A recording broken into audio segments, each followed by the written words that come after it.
The Toronto Real Estate Board just released its March data, and what it showed was the second consecutive month of price increases. But it's not all good news. We are seeing the amount of homes that are actually selling be at a very low rate that many realtors and mortgage brokers are flat out leaving the industry. And speaking of a lack of sales, this is a main contributor to why we're even seeing price growth in the first place. But let's dive into this data and see what's really going on in the Toronto market and kind of the surrounding areas that it does include.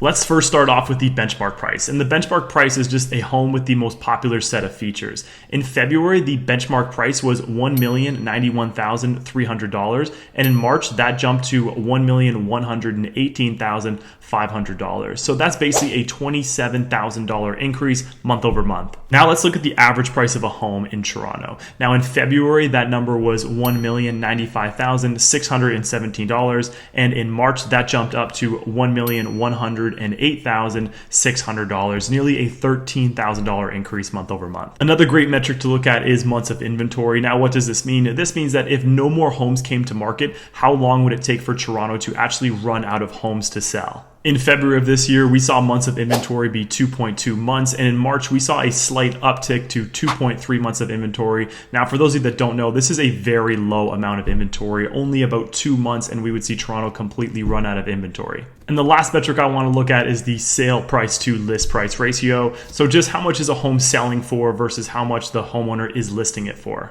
The data showed that in February, the sale price to list price ratio was at 100%. So most sellers were getting a full asking price on their offers, as well as in March, that bumped up slightly to 101%. So we are seeing some homes sell over asking, but it doesn't seem to be a ridiculous amount over. Now, a lot of people are wondering, with rates being so high and as well as so much economic uncertainty out there, how is the market actually doing so well? A major contributor to that is going to be new listings. Now, March of last year, we saw over 20,000 new listings come to market. And this year, we saw just over 11,000 come to market. Almost half the amount of listings are actually coming to market this year versus last year. In a percentage terms, that's about a 44% drop in new listings this year versus last year. Meaning that if you're a seller, you're most likely the only house for sale on the street, and all the demand is coming towards your home, creating this competition. To be clear, this is nothing like last year. We're not seeing that sales price to list price ratio be way over 100% like we did see last year.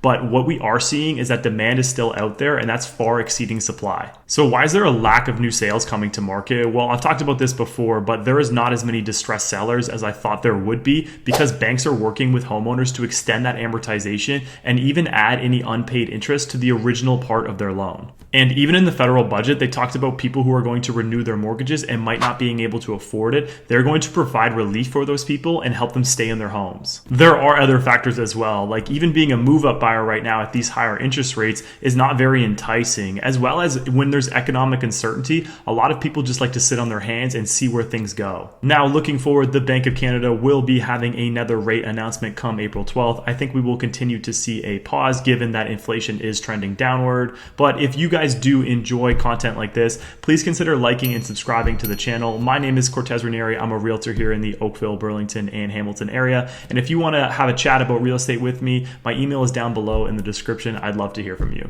Take care, and I'll see you soon.